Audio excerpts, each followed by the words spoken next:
Alam mo ba na karamihan sa kumuha ng insurance, hindi nila naiintindihan ang plan na kinuha nila? Uy, guilty.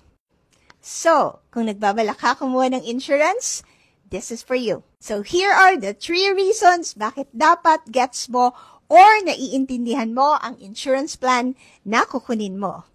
Insurance mo ang huhugutan mo pagdating ng sad events.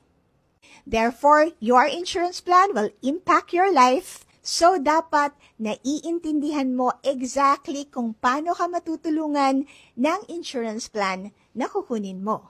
Number 2, getting an insurance is a long-term commitment. Ikaw ang magbabayad nito at hindi ako. So make sure na kukuha ka ng plan na hindi lang sakto sa goals mo but sakto din sa budget mo. Make sure na kumuha ka ng plan na kaya mong i-sustain ang pagbabayad. Dahil hindi to parang bangko na maglalagay ka ng pera tapos pag ayaw mo na, pwede mong kunin lahat ng pera mo. Here, pag huminto ka at hindi pa tapos ang paying period, malamang talo ka and pwedeng wala ka nang makuha.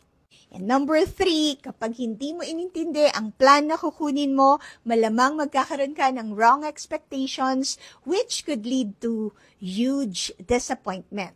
So, dapat naiintindihan mo ang plan mo para maiwasan ang akala ko. Akala ko covered ako forever. Akala ko kasi pwede kunin yung pera ko after 10 years. Akala ko covered kahit anong sakit. Bawat insurance plan, iba-ibang coverage at may limitations. So moral of the story, hindi sapat na kumuha ka lang ng insurance, dapat naiintindihan mo rin para walang akala ko in the future. So meron ka ng insurance plan pero hindi mo naiintindihan, balik ka sa financial advisor mo. And ikaw gusto mo kumuha ng insurance pero hindi mo alam kung anong bagay sa'yo? DM me and I'll guide you. Share mo na rin ang video na to so that more Filipinos will be insurance literate.